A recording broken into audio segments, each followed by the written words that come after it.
Queridos, ministrar a palavra de Deus em Apocalipse, nós vamos ler o texto, mas deixa eu te dizer uma coisa: precisa ser algo que a gente entenda diferente que o mundo compreende, do que o mundo faz ao ler as Escrituras em Apocalipse.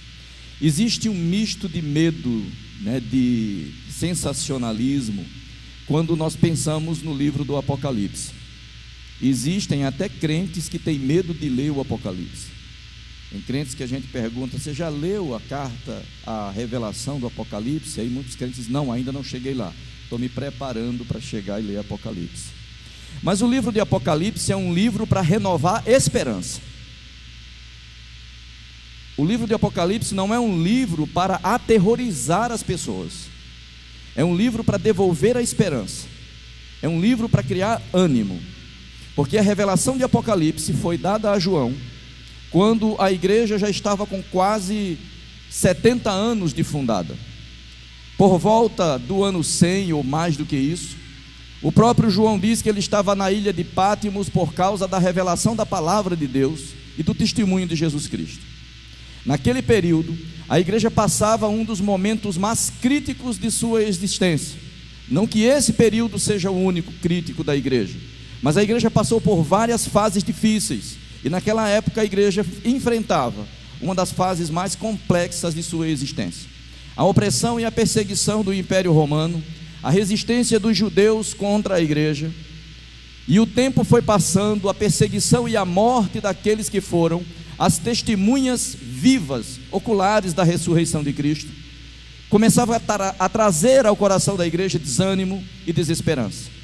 Por último, para apagar a chama da fé, resolveu-se prender o último dos apóstolos, aquele que tinha ficado ao pé da cruz quando Jesus estava sendo crucificado, aquele que ouviu Jesus dizer para ele: filho, eis a tua mãe, e dizer para Maria: mãe, eis o teu filho.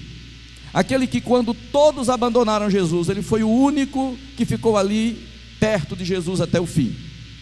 João, no fim da sua vida, era uma ameaça para o Império Romano, porque ele era o único fio de esperança, porque era ele a única testemunha viva e ocular da ressurreição de Cristo. Então lançam ele na ilha de Pátimos, e a desesperança que habitava o coração da igreja começa a mover a visão de Deus com relação à sua obra na terra, que é a sua igreja. E Deus dá no dia do Senhor de João uma revelação, e essa revelação do Apocalipse não foi para aterrorizar a igreja. A revelação do Apocalipse foi para trazer ânimo à igreja, para mostrar à igreja que o Senhor tem o controle das coisas, para mostrar para a igreja que, a despeito de tudo que acontece na terra, o Senhor não está de olhos fechados para o sofrimento da igreja, para a perseguição da igreja e para a opressão que o mundo impunha sobre ela. Então o Apocalipse tem essa visão. Então hoje eu vou ler para você Apocalipse 4, mas eu não quero ler Apocalipse 4 para explorar o lado escatológico das Escrituras, apesar de nós olharmos com cuidado para tudo que essa Escritura revela. Eu quero mostrar para você que existem coisas que a gente precisa dar atenção quando a palavra de Deus nos mostra, e nós vamos fazer isso nessa noite. Apocalipse capítulo 4, nós estando sentados, vamos fazer essa leitura com a reverência maior que o nosso coração possa dar, porque esta é a palavra de Deus.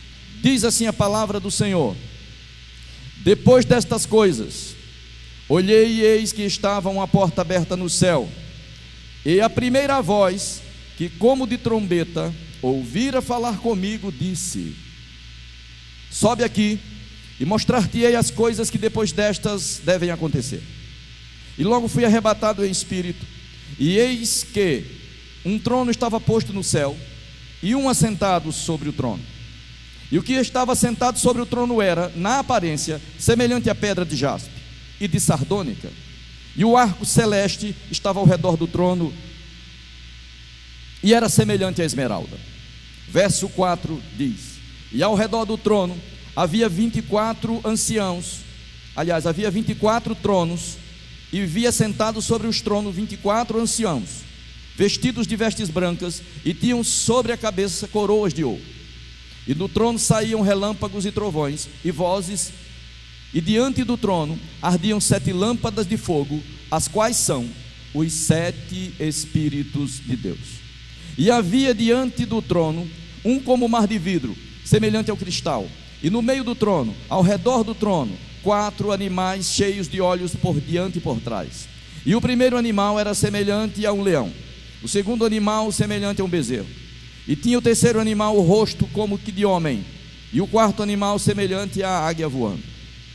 E os 4 animais tinham cada um respectivamente 6 asas, e ao redor e por dentro estavam cheios de olhos, e não descansavam nem de dia nem de noite, dizendo: Santo, Santo, Santo é o Senhor Deus, o Todo-Poderoso, que é, que era e que há de vir. E quando os animais davam glória e honra e ação de graças ao que estava sentado sobre o trono, o que vive para todo sempre, os 24 anciãos prostravam-se diante dele, do que estava sentado sobre o trono, e adoravam o que vive para todo sempre, e lançavam suas coroas diante do trono e diziam: digno és, Senhor, de receber glória, honra, poder, porque tu criastes todas as coisas, e por tua vontade são e foram criadas. Pai, em nome de Jesus, nos ajuda a ter a visão da tua palavra, como ela está escrita, a pensar sobre os elementos que o teu Espírito Santo nos dá, para ver cada detalhe de cada palavra que está revelada nessa Escritura, algo que edifique nossa vida e nos dê razão e sentido para viver na tua presença da maneira que o Senhor deseja que vivamos. Abençoa essa igreja, teus filhos e filhas que estão nesse lugar, para que a tua palavra fale ao nosso coração de maneira a nos instruir. Não estou preocupado, Deus, com as sensações emocionais que a tua palavra possa produzir, mas o meu desejo é que a tua palavra produza edificação nos corações nessa noite, no nome de Jesus, amém. Amém, queridos? Então vamos ficar unidos no Espírito de Deus, não deixa nada te distrair, vamos pensar um pouco sobre essa Escritura. Veja bem, como começa a leitura que fizemos? Começa dizendo assim: depois destas coisas. E você acompanhou a leitura comigo e viu que o que foi mostrado a João foi mostrado em um lugar especial. E deixa eu perguntar a você, qual era o cenário mostrado a João? Vou te ajudar, era o céu. O céu era o cenário. A revelação foram visões dadas por Deus para João, e nós estamos no momento da revelação, onde Deus diz a João: vem aqui, que eu vou te mostrar algumas coisas que vão acontecer depois destas. E aí o cenário é o céu. A visão que você leu, se você leu com atenção, se o Espírito Santo ministrou ao teu coração enquanto nós líamos, o cenário mostrado a João era o céu. E o cenário mostrado a João tinha um trono, e foi a primeira coisa que foi vista por João no céu. No céu havia um trono, e havia alguém que João não dá nome, que João não descreve, assentado sobre esse trono. E depois ele mostra que ao redor desse trono haviam mais tronos.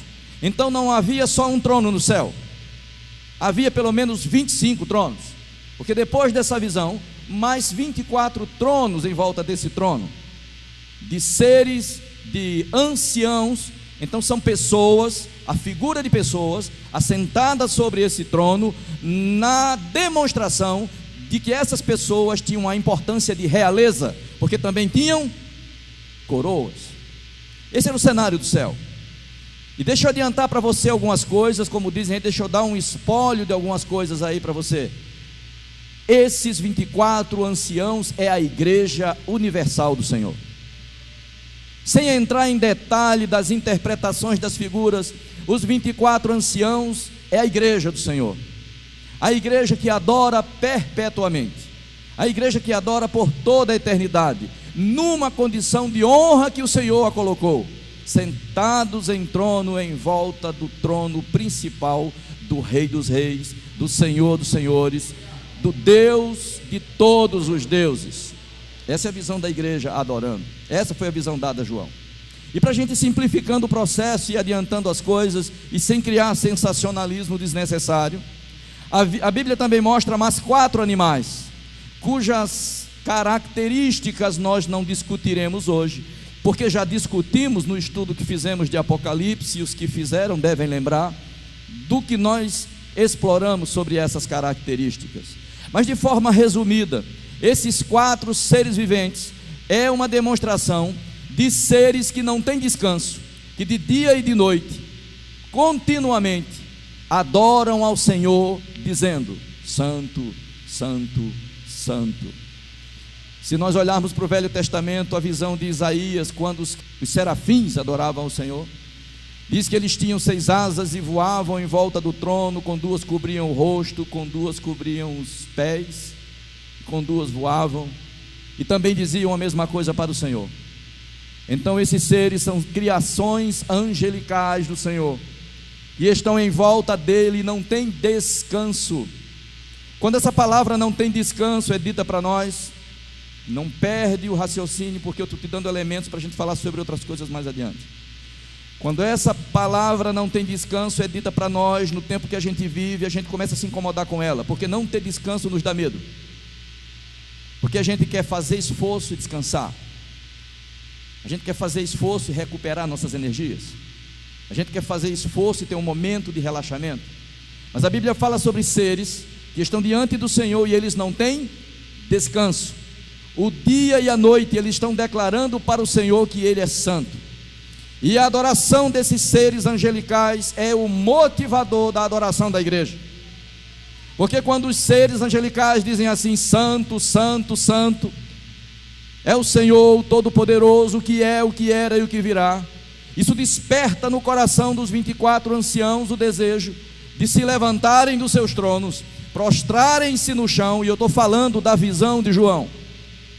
Prostrarem-se no chão, se é que o céu tem chão, mas prostrarem-se perante o trono e colocarem suas coroas fora da cabeça, provavelmente em suas mãos, e coloca ela diante daquele que está sentado sobre o trono, porque Ele é o único digno de honra, louvor e adoração. O que é que isso nos ensina em primeiro ponto? Em primeiro lugar, que o Senhor nos honra, que o Senhor gerou uma nação de sacerdotes e reis, que o Senhor transformou a igreja em pessoas privilegiadas, porque viverão na sua presença. O Senhor diz lá em João capítulo 14: vou preparar lugar, para onde eu estiver, vocês estarem também. E essa é a visão que mais se aproxima daquela promessa: onde eu estiver, vocês estarão lá também. E esses 24 anciãos é uma visão dada para João, de uma igreja honrada, de uma igreja valorizada por Jesus Cristo, apesar de tudo que ela estava vivendo. Mas a visão de João agora mostra que a igreja vencedora, a igreja vitoriosa, está diante do trono do Criador e honra o Criador, mesmo que o Criador resolva honrá-la. Você é assim, sim ou não? Você sente vontade de fazer isso para o Senhor, de adorá-lo, de honrá-lo, porque você foi feito para adorar. De uma maneira mais objetiva, deixa eu dizer uma coisa para você. Se a gente quiser usar uma palavra para definir o que João enxergou no céu, João enxergou a adoração. E eu ministrei em 2 mensagens que ministrei há um tempo atrás, que nós fomos feitos para adorar. Nós fomos feitos por Deus para adorarmos ao Senhor continuamente. Fomos projetados por Deus com esse fim. Quando Jesus Cristo conversa com a mulher samaritana na beira do poço de Jacó, Ele diz para aquela mulher que Deus procura adoradores de verdade, aqueles que adoram em espírito e em verdade. Então Deus não quer pessoas com medo dele. Deus não quer pessoas que se aproximem dele, se convertam, sejam batizadas e se aliancem com ele com medo do inferno. Deus quer pessoas que se aliançam com ele, que restauram sua vida, que se reconstroem como pessoas para se tornarem adoradores do Rei. Então o cenário do céu é um cenário de adoração. Quando Deus diz: vem aqui e olha, o que João viu foi um trono que é o alvo da adoração de todos os seres criados por ele, e ele sendo adorado o tempo inteiro. Não para a adoração ali. Essa é a visão geral. Se você quiser dizer o que é que João viu, todos esses elementos mostram uma coisa: um cenário de adoração àquele que é digno, o único que é. E João vê isso, e depois que vê isso, ele vê o resumo do texto dizendo: a honra, a glória e o poder é do Criador, de ninguém mais. Mas esse é o cenário que eu quis te mostrar, para te falar de outra coisa. Existem 2 coisas que eu quero ter tempo de te dizer hoje, acredito que terei. Uma delas é aquele trono e o que estava sentado sobre ele, que é o alvo da nossa adoração. A outra coisa é o cenário que João tinha, ou a visão que João tinha antes de ter essa visão. Porque quando nós começamos a leitura, começa assim: depois destas coisas. Não era isso que estava escrito lá? Depois destas coisas. Então, se depois dessas coisas está escrito aqui, é porque teve coisas que aconteceram antes. Tiveram coisas que ocorreram antes, que estavam impregnadas na mente de João, foram mostradas por Deus na visão que Deus deu a João, e estavam lá no cérebro dele, muito vivo, muito evidente, as cenas mostradas na visão, que até aquele momento João tinha. E aí João escrevendo diz: até aquele momento Deus me deu uma determinada visão. Depois destas coisas, Deus mostra esse cenário perfeito. Eu fiz até o contrário com vocês, porque normalmente os pregadores fazem o contrário, porque o ideal é que a gente que prega, aí os pregadores me corrijam se eu estiver errado, a gente cria um cenário de sofrimento, de preocupação, de insegurança, para chegar nesse momento de vitória que eu passei para vocês descrevendo o texto. Não é assim que faz? Eu só quero dizer para você a verdade sobre a palavra de Deus, só quero compartilhar com você a palavra de Deus. E a primeira coisa que eu te mostrei foi a vitória da igreja adorando ao Senhor na glória, que deveria ser a última coisa que eu te mostraria. Mas vamos para o depois dessas coisas. O que aconteceu antes dessa visão gloriosa? João teve uma visão da igreja. João teve uma visão da igreja gloriosa que você leu comigo. A outra visão que João teve também era da igreja. Quando o Senhor apareceu para João, ele disse a João: escreve cartas às 7 igrejas. E João escreveu uma carta para cada uma das 7 igrejas que Deus descreveu para ele: Éfeso, Esmirna, Pérgamo, Tiatira, Sardes, Filadélfia e Laodiceia. Escreve uma carta para cada uma dessas igrejas. E João escreveu a carta. Vá devagar comigo e preste atenção para saber por que essas cartas foram escritas. Essas cartas foram escritas, como eu disse no início, porque a igreja estava desanimada. João também certamente estava desanimado, porque ele estava preso, porque ninguém é de ferro. A prisão ofusca e oprime a visão de qualquer pessoa. Sofrimento abafa e esconde a nossa fé. João Batista foi um homem escolhido por Deus para ser o precursor do reino de Deus. Era ele que tinha que dizer a Israel: aí está o vosso Deus. Mas isso não impediu de, quando João Batista estava preso, prestes a ter sua cabeça decapitada, sentia a insegurança e enviar 2 discípulos para Jesus e perguntar a Jesus: és tu mesmo ou devemos esperar outro? Nem parecia aquele João convicto que, quando procurado pelos judeus para saber quem ele era, dizia: eu sou a voz que clama no deserto como o caminho do Senhor. Mas o sofrimento e a prisão nos sufocam. E hoje a gente pode ser aprisionado não pelas grades de ferro de uma cadeia, como João estava. A gente pode ser aprisionado em nós mesmos, nas nossas crises, nas nossas dores, e isso nos aperta, nos abafa e tende a ofuscar a nossa fé. E era esse o cenário que João vivia. Só quero dizer uma coisa para você: isso não diminuiu quem João era e nem impediu Deus de se revelar para ele. Você consegue ver isso? Isso não diminuiu quem João era e não impediu Deus de revelar para João algo profundo. E a revelação era: olha para cá, escreve as igrejas. E o cenário das igrejas não era nada bom, porque para 3 dessas igrejas o Senhor viu muito problema. Somente 2 dessas igrejas Jesus não revela problema, só traz elogio. Para 2 dessas igrejas também o Senhor só vê problema. Deixa eu tornar isso mais claro. 2 igrejas só tinham problemas, 3 igrejas tinham problema e virtude, e só 2 igrejas estavam bem. Essas igrejas, os estudantes de escatologia ou os especialistas em escatologia tendem a ter várias interpretações sobre elas. Alguns dizem que essas 7 igrejas é a igreja de Deus em todos os períodos da sua existência, e a 7ª igreja é a igreja desses dias. Essa é uma visão, e eu não estou aqui para discutir se essa é a visão que eu concordo ou não. Existem outros que dizem que essas 7 igrejas são uma representação da igreja do Senhor, e que essas características de igrejas, elas estão presentes na igreja em todos os tempos que a igreja existiu. Portanto, hoje a gente poderia encontrar igrejas com pelo menos essas 7 características. Eu não vou discutir se essa é a visão que eu concordo ou não, mas o que eu queria que você prestasse atenção é que João, antes de ver a igreja gloriosa, viu uma igreja com problema.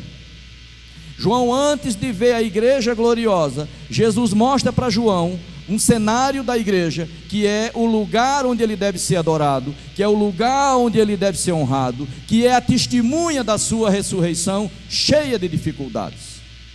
E nós precisamos ver algumas das dificuldades, mesmo que de maneira superficial, para a gente entender que esse cenário de crise que a gente vê nas igrejas não vai impedir, e eu quero que você já guarde isso no seu coração, da igreja lutar e seguir o caminho dado pelo Senhor para ser aquela igreja do capítulo 4 pela eternidade.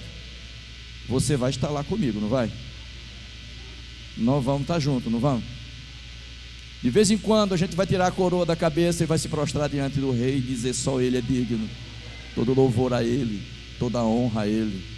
Quando nós pensarmos que não é para fazer nada, os anjos vão nos ajudar, eles vão dizer: santo, santo. Aí você já vai se arrumando, já tira a coroa da cabeça, porque é a hora de se prostrar e dizer: ele é digno, esse é o meu alvo, esse tem que ser o nosso alvo.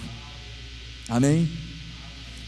A igreja de Éfeso foi a primeira igreja para quem a carta foi enviada, e a igreja de Éfeso tinha virtudes, e a virtude da igreja de Éfeso era: você trabalha, você tem paciência, você não suporta erros, você põe às provas os apóstolos mentirosos, você sofre pelo meu nome, trabalha pelo meu nome, não se cansa. Elogios para Éfeso. Se você é Éfeso, se você se vê como a igreja de Éfeso, porque a igreja não é esse prédio, a igreja não é um templo, a igreja viva de Deus é cada um dos seus membros unidos pelo seu Espírito Santo. Amém? Então, a igreja que tinha virtudes, mas a igreja que tem um porém, e o porém da igreja é: eu tenho porém contra ti. Preste atenção que quem está escrevendo essa carta é Deus, porque quem se revelou para João foi Deus.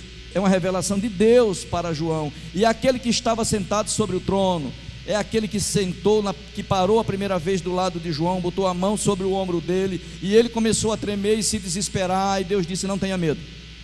Esse não tenha medo pode não estar relacionado só à presença de Deus, pode estar relacionado a todos os momentos de segurança que João estava vivendo naquela hora, e vivendo aquele momento de insegurança, de dúvida, de sofrimento da igreja, de desesperança: eu vou morrer, e o povo está desanimado. Aí aquela mão toca no ombro de João e diz: não tenha medo, eu sou o primeiro e o último, eu sou o alfa e o ômega. É igual um pai que diz: filho, eu estou aqui. Quando o filho se desespera, é a mesma coisa do pai dizer: eu estou aqui e eu posso sustentar você. Preste atenção. Tenho porém contra ti, é Deus dizendo contra a igreja: eu tenho contra ti que você perdeu o primeiro amor. Espera aí, mas eu perdi o primeiro amor e eu trabalho. Eu perdi o primeiro amor, mas eu defendo o nome, sofro pelo nome. Eu perdi o primeiro amor, mas eu estou empenhado, eu sou um homem paciente, uma mulher paciente. Eu perdi o primeiro amor, mas eu não suporto obreiros mentirosos, eu os confronto e eu vejo que eles são mentirosos. A minha vida é íntegra, é reta e sincera diante de Deus. A igreja de Éfeso. Então preste atenção que nós estamos aqui preparando nossa vida para todo o tempo que nos tem pela eternidade esperando adorarmos a Deus. Então gaste esse tempo para que você possa enxergar o que João viu antes de enxergar o momento de vitória. Porque antes de enxergar o momento de vitória, Deus estava mostrando para João uma igreja cheia de problema. Depois ele mostrou para João uma igreja vitoriosa, honrando ao Criador pela eternidade. Mas esse é o tempo de nós arrumarmos o que está errado. E quando ele olha para a igreja de Éfeso, ele vê virtudes que não compensam o que faltava. Deixa eu dizer isso mais uma vez para você. Deus viu virtude na igreja de Éfeso, mas as virtudes da igreja de Éfeso não compensavam o que lhe faltava. Então preste atenção que o seu trabalho não é suficiente. Preste atenção que o seu empenho não é suficiente. Preste atenção que sua dedicação não é suficiente. Preste atenção que sua doutrina enquanto teoria não é suficiente se você perder a referência do primeiro amor.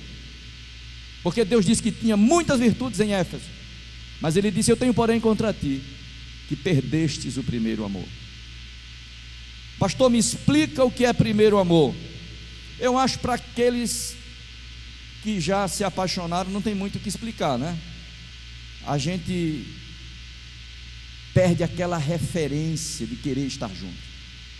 A gente perde aquele fervor, se nós não vigiarmos, de estar perto da pessoa que a gente ama. E Deus está falando sobre Ele e a igreja. E quando a gente se converte, parece que a gente não tem limites. Tudo que a gente pensa e tudo que a gente faz é por Deus, pela sua obra, e a vontade de estar na presença de Deus em oração, lendo a Bíblia, conhecendo mais sobre Deus, é incessante. Se nós não vigiarmos, isso passa e adormece o nosso coração, e podemos nos tornar pessoas conhecedoras da Bíblia, que pelo conhecimento nos faz capazes de confrontar quem está no erro, e nosso coração está vazio de amor. E o referencial da igreja é o amor. Não dá para dizer que você é igreja se você não é capaz de amar. Então não deixe o primeiro amor só no plano da paixão. Mas não esqueça que seu trabalho, seu empenho e sua virtude não vai compensar a falta de amor que o Senhor espera ter em nós. Quantos estão entendendo? Diga amém. É só para eu saber que você está entendendo mesmo. Amém? Trabalhe, se empenhe, mas saiba, Deus quer mais de você. A igreja de Éfeso precisava retornar ao padrão de amor esperado por Deus. Quem tem ouvidos, ouça. Quantos têm ouvido? Diga amém. Deixa eu adiantar, tem muitas coisas e isso a gente não vai explorar hoje. Ao anjo da igreja que está em Esmirna, escreve: isso diz o primeiro e o último: eu sei as tuas obras, sei as tuas tribulações, a tua pobreza, mas tu és rico. A blasfêmia dos que se dizem judeus e não são, mas mentem, e são sinagogas de Satanás. Não temas as coisas que hás de padecer. O diabo lançará alguns de vocês na prisão, para que sejam tentados e tereis tribulação de 10 dias. Seja fiel até a morte. Preste atenção, seja fiel até a morte, e dar-te-ei a coroa da vida. Quem tem ouvidos, ouça. Qual era o problema dessa igreja?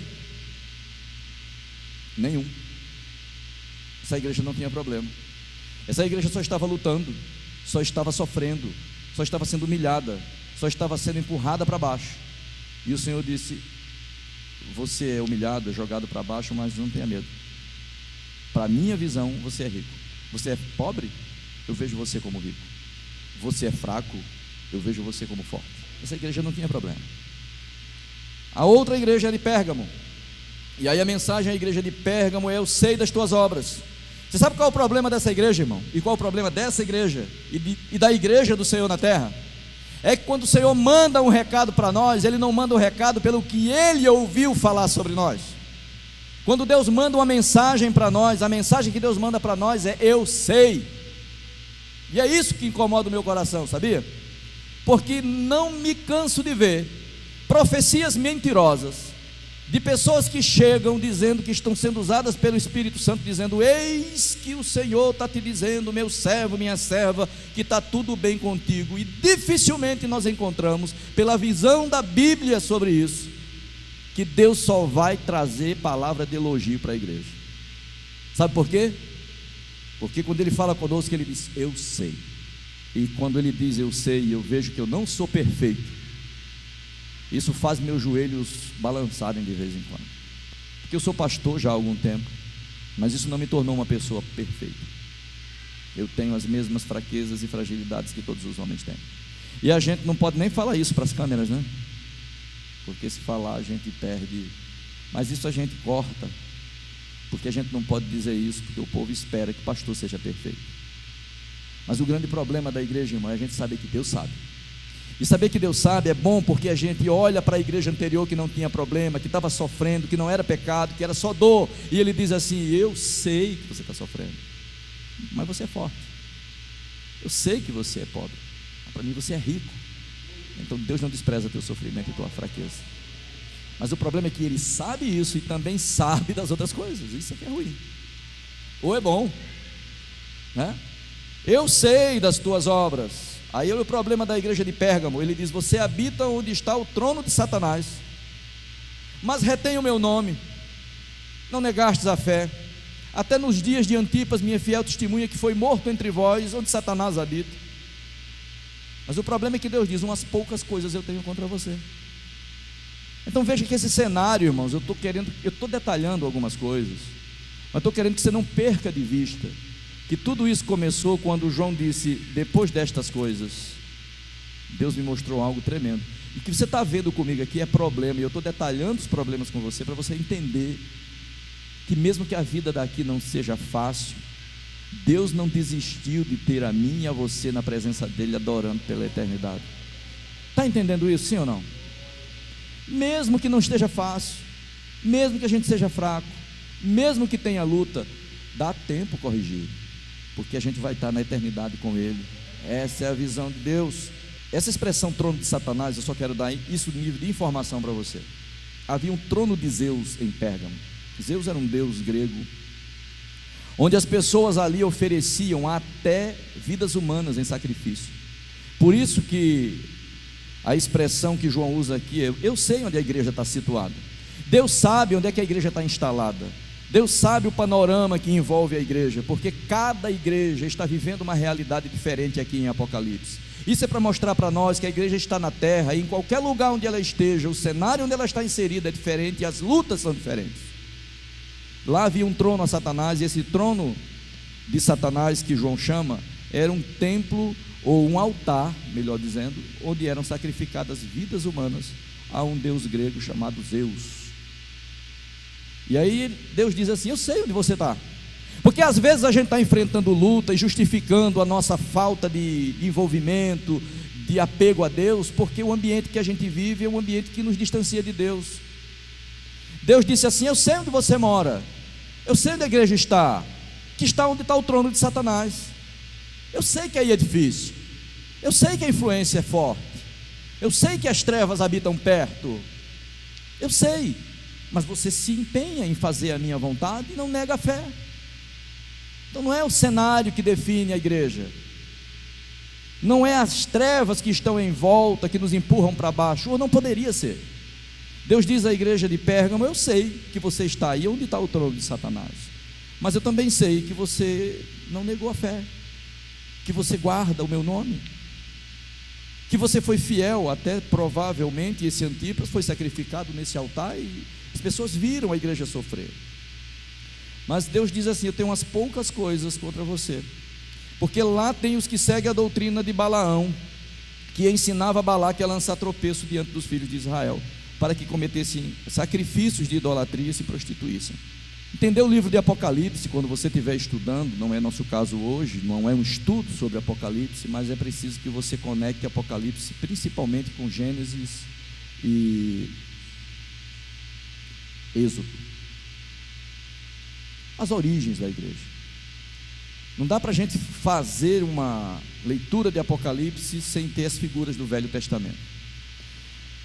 A maioria de vocês sabem quem é Balaão, essa figura aqui citada por João na revelação de Apocalipse. Balaão era um profeta pagão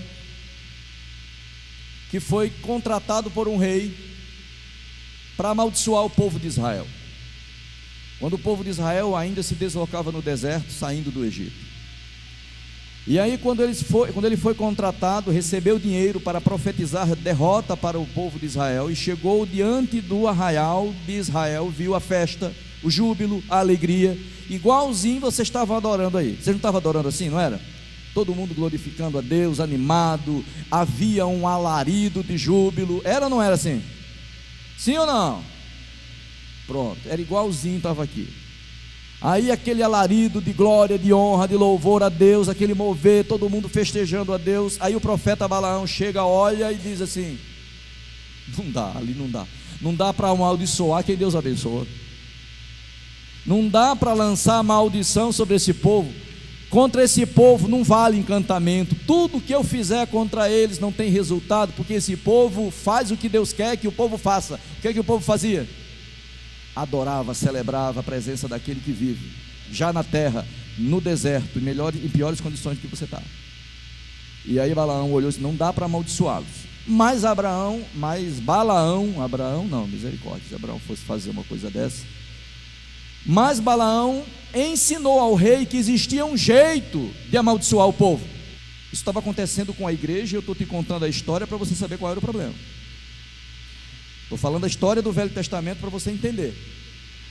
Balaão sabia qual era o jeito de amaldiçoar. Eu não posso amaldiçoar porque esse povo está tão próximo de Deus, adora tanto a Deus, que se eu daqui proferir uma palavra de maldição, não vai pegar neles. Vai ser tempo perdido, saliva gasta, não vai ter resultado. E aí ele disse: mas tem um jeito. Disse para o rei: contrate mulheres aí, jogue elas dentro do acampamento deles, envolva eles com relacionamentos com pessoas que não têm a mesma fé que eles.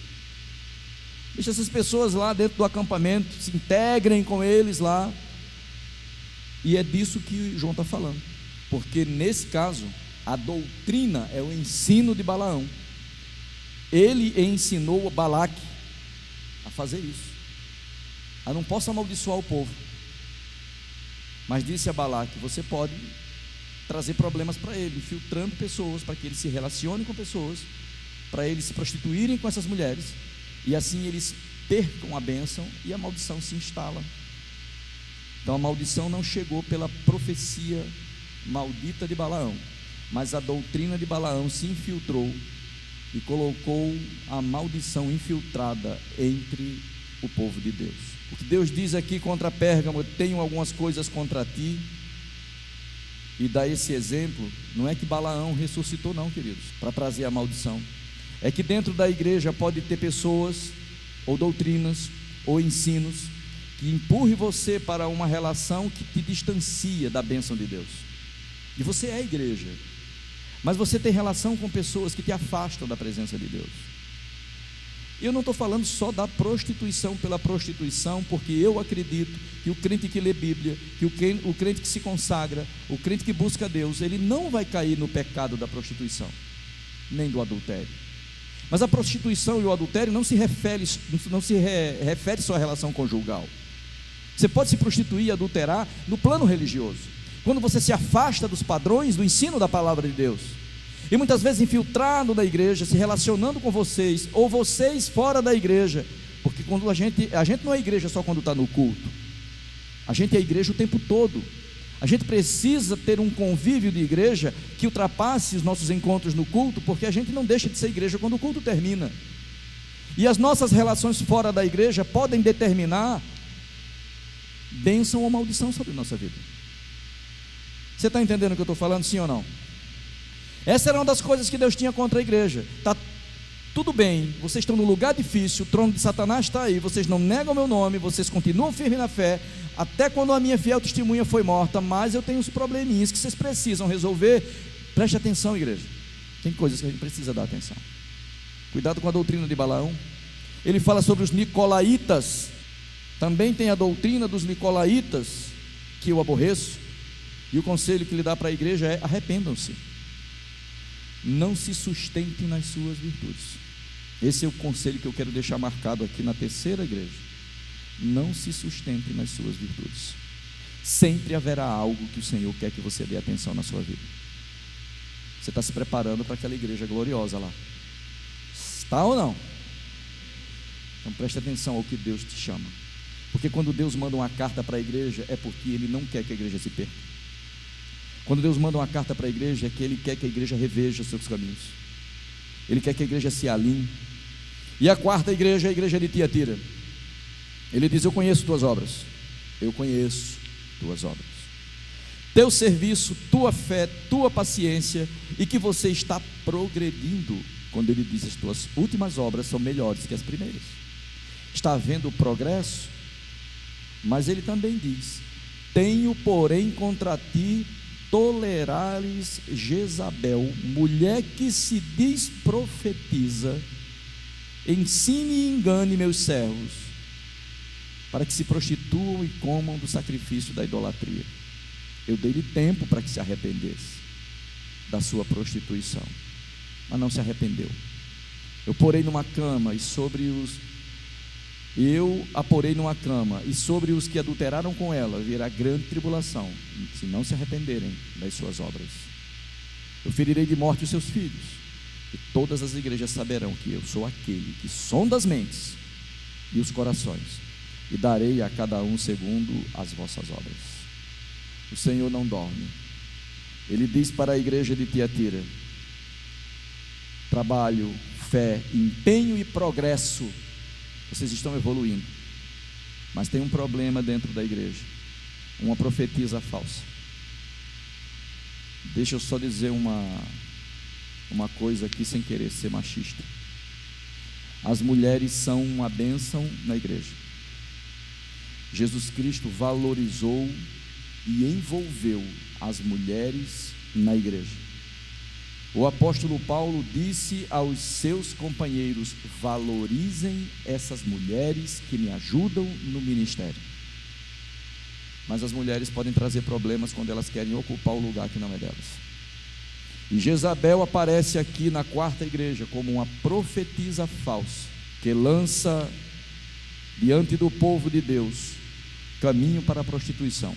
E essa prostituição, volto a dizer, pode não ser a prostituição de relacionamento. E a quarta igreja diz ao anjo da igreja que está em Sardes: eu sei das tuas obras, sei que tens o nome que vives e estás morto. Sê vigilante e confirma o restante que está para morrer. Lembra-te, pois, do que tens recebido, e guarda-o, e arrepende-te. Se não vigiares, virei contra ti como ladrão, e não saberás a hora que virei contra ti. Essa é outra igreja que não tinha virtudes, uma igreja que tinha aparência de vida, mas estava morta. Uma igreja que parecia que vivia, mas já tinha morrido.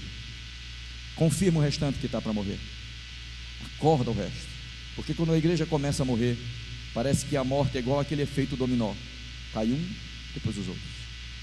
Então a gente tem que vigiar com a nossa vida, para poder confirmar pessoas que estão do nosso lado, que a vida deles depende da nossa atitude de se levantar e ouvir a voz de Deus. Abre o olho, prepara teu coração. E a sexta igreja, a igreja de Filadélfia. A igreja de Filadélfia é uma carta linda e enorme que diz assim: eu sei das tuas obras, eu pus uma porta aberta diante de ti, ninguém pode fechar. Tendo pouca força, guardastes a minha palavra e não negastes o meu nome. Eu farei com os da sinagoga de Satanás, que se dizem judeus e não são, mas mentem, eu os farei que venham e adorem prostrados aos teus pés, e saibam que eu te amo. Como guardastes a palavra da minha paciência, também eu te guardarei da hora da tentação que há de vir sobre todo o mundo, para tentar os que habitam sobre a terra. Eis que venho sem demora. Guarda o que tens, para que ninguém tome a tua coroa. Ao que vencer, farei coluna do templo de Deus, dele nunca sairá. Eu escreverei sobre ele o nome do meu Deus e o nome da cidade do meu Deus, a nova Jerusalém que desce do céu do meu Deus, e também o meu novo nome. Quem tem ouvidos ouça o que o Espírito diz para a igreja. A sétima carta diz: eu sei das tuas obras, que nem és nem frio nem quente. Tomara fosses frio ou quente. Assim, porque és morno e não és frio nem quente, vomitar-te-ei da minha boca. Como dizes, sou rico e estou enriquecido, não tenho falta de nada, e não sabes que és um desgraçado, miserável, pobre, cego e nu. Aconselho que de mim compres ouro provado pelo fogo, para que te enriqueças, e vestes brancas para que se vistas e não apareça a vergonha da tua nudez, e te unjas os olhos com colírios para que vejas. Eu repreendo e castigo a todos quanto amo. Sê, pois, zeloso e arrepende-te. Eis que estou à porta e bato. Se alguém ouvir a minha voz e abrir a porta, entrarei em sua casa e cearei com ele e ele comigo. Ao que vencer, lhe darei que se assente comigo no meu trono, assim como eu venci e assentei-me com meu Pai no seu trono. Quem tem ouvidos, ouça o que o Espírito diz à igreja. Uma igreja que deixou Jesus do lado de fora. Preste atenção que você aqui na terra está suscetível a tantos erros, e todos esses erros que foram apresentados nessas 7 cartas são erros que estão propensos a acontecer com cada um de nós. Às vezes a gente está conformado porque a igreja cresce, a gente está feliz com os resultados, mas os resultados não são a garantia da presença de Deus na igreja. A última igreja parece que fechou as portas para Deus, porque quando Jesus diz assim, eis que estou à porta e bato, ele não está falando de evangelização, ele está falando para uma igreja. Às vezes a gente vai pregar para um descrente e diz assim, irmãos, Jesus está dizendo que está à porta e bate, se você abrir ele entra. Não, Jesus não está falando para descrente, Jesus está falando para a igreja. Essa carta foi para a igreja, essa carta foi para o povo que já se comprometeu com Deus e começou a viver uma relação com Deus e se deixou envolver com um ritmo de vida que não está mais de acordo com a vontade de Deus. E aí Deus diz para ela, estou à porta e bato, porque tem a igreja que botou Jesus do lado de fora. E igreja, preste atenção, para nós não sermos a igreja que colocou Jesus para fora e criou o jeito de fazer a obra do nosso próprio jeito, criou o modelo de fazer a obra segundo o nosso pensamento. Resultado vai ter, porque a gente vê grandes igrejas, grandes obras, onde o Espírito Santo não está, e o resultado chega, mas o resultado não é reflexo da vontade de Deus e nem da presença de Deus. Existem lugares onde há resultado, há mover emocional, mas não há presença do Espírito Santo. Existem lugares onde está acontecendo coisas em prosperidade e crescimento, onde Deus não está. Deus foi colocado para o lado de fora, e Deus está batendo, dizendo, abre a porta, porque eu quero ter com você comunhão. Deus não quer esse modelo de culto, onde eu estou aqui e você está aí me ouvindo. O que Deus inaugurou foi uma mesa, onde Ele diz, eu estou à porta batendo, se você abrir, eu vou entrar e vou cear com você. O que Deus quer ter com a igreja é comunhão. O que Deus quer com a igreja é proximidade. Ele quer compartilhar a vida dele, as virtudes dele conosco, para nós sermos na terra pequenos cristos que expressam o amor de Deus, a graça de Deus e o perdão de Deus onde nós estivermos. Engraçado é que a última igreja está de porta fechada, e quando Deus diz a João, parece que a ordem é proposital, né? A igreja com a porta fechada e batendo. Aí quando termina isso, aí João diz, depois destas coisas. Entenderam agora o depois dessas coisas? Você presta atenção o que é que João disse depois dessas coisas, depois de tudo isso, porque o cenário mostrado a João foi de uma igreja que tinha problemas, de uma igreja que enfrentava dificuldades, de uma igreja que tinha pecado, de uma igreja que tinha falhas, de alguns lugares onde as coisas estavam bem, mas não havia força, de alguns lugares onde Deus elogiava e tinha problemas, lugares onde estava tudo errado e Deus queria ajeitar, mas Deus não abre mão de nenhuma dessas igrejas, porque a mensagem para todas é, arrependam-se. A mensagem para todas é, arrependam-se, porque é isso que Deus espera de cada um de nós. O que Deus espera é que a gente seja sensível à mensagem do Espírito Santo, não à minha mensagem, a mensagem que vem da palavra de Deus, que atinge o nosso coração e nos faz pensar que, embora tenhamos dificuldades, que tenhamos tropeçado, que tenhamos fracassado, o Senhor quer nos restaurar para aquele momento de eternidade que viveremos na presença dEle como a igreja vencedora. E o que está sentado sobre o trono é quarta-feira só. Quarta-feira eu quero falar para você sobre o que está sentado sobre o trono. Hoje só deu para a gente falar depois dessas coisas, né? O depois dessas coisas era todos esses problemas que não impediram de haver uma igreja vitoriosa. Todas essas coisas não foram barreira para ter uma igreja vencedora. E eu e você somos a igreja vencedora. Amém? Se Deus permitir, quarta-feira nós vamos ministrar um estudo sobre o que estava assentado sobre o trono. Deus possa nos abençoar. A gente tem que ser fiel ao horário, por prudência. Então a mensagem hoje fica por concluir, mas o que eu desejo é que Deus possa te abençoar, ter te abençoado com a mensagem que nós recebemos de Deus juntos nessa noite, que existe uma igreja vitoriosa, e nós vamos fazer parte daquele momento glorioso, diante daquele que vive, do que reina.